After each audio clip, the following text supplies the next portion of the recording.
Hello दोस्तों, नमस्ते, प्रणाम। हमारे यूट्यूब चैनल में आप सभी का स्वागत है। तो आप सब कैसे हैं? उम्मीद करते अच्छे होंगे। तो एक बहुत ही मज़ेदार गाना लेकर आई हूँ। वो नींबू पर गाना है। ये गाना हमारी सासू माँ बताई है। बहुत मज़ेदार गाना है, तो आप लोग भी सुनिए और कमेंट बॉक्स में अपना राय ज़रूर देना कि हमारा सासू माँ का बताया हुआ गाना कितना पसंद आए। चलिए सुनाती हूँ।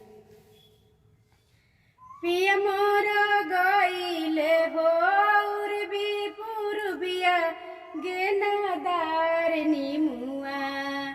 पिया मोर गईले हो उर्बी पूर्बिया गेनादार नीमुआ। ठोकी गईले बजड़ के वाड़ हो गेनादार नीमुआ।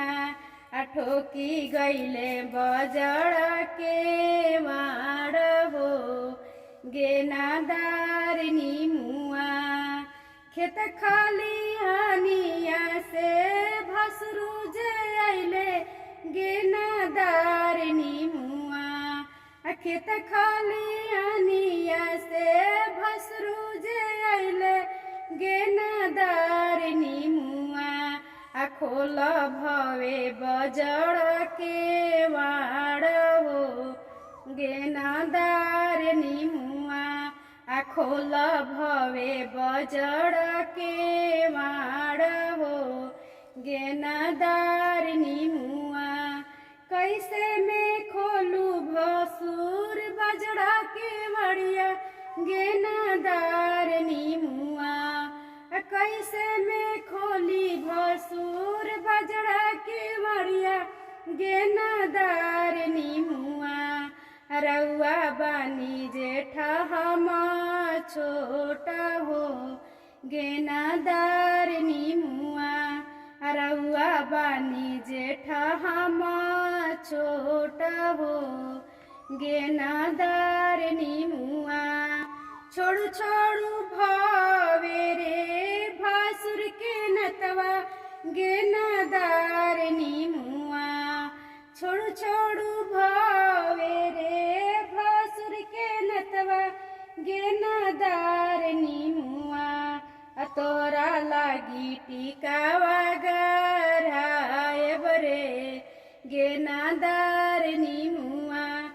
तोहरा लागी टिकावा गरायब रे गेनादार नीमुआ।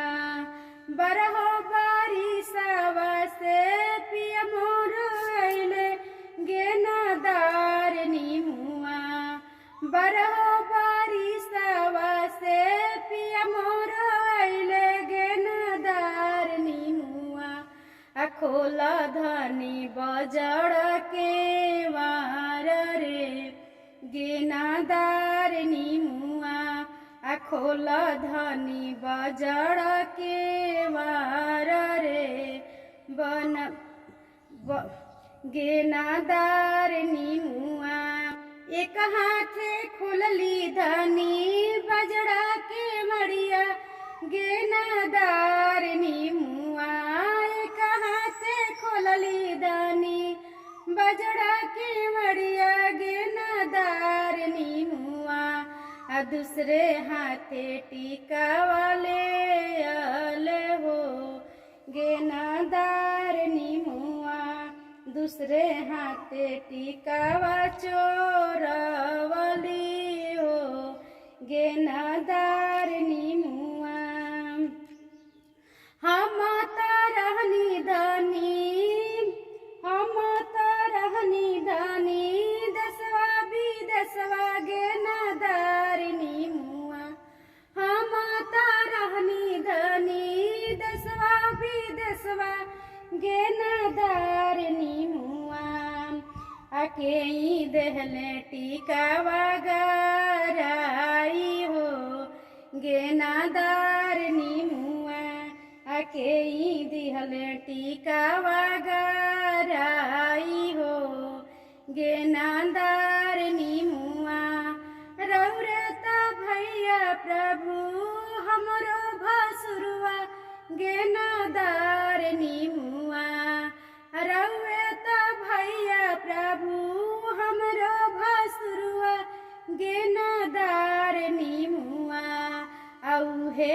दिहले टीकावा गराई हो गेनादार नीमुआ औहे दिहले टीकावा गराई हो गेनादार नीमुआ पहिले त रहलु धनी हमर तिरियावा गेनादार नीमुआ पहिले त रहलु धनी हमर तिरियावा गेनादार नीमुआ अब भैलु भौजी हमार हो गेनादार नीमुआ अब भैलु भौजी हमार हो गेनादार नीमुआ अब भैलु भौजी हमार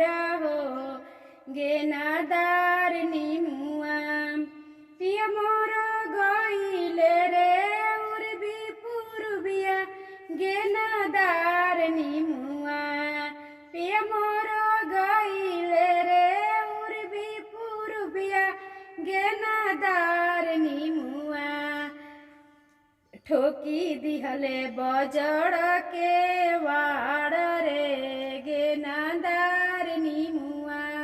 थैंक यू मेरा गाना सुनने के लिए। गाना कितना पसंद आए आप सब कमेंट में ज़रूर बताना।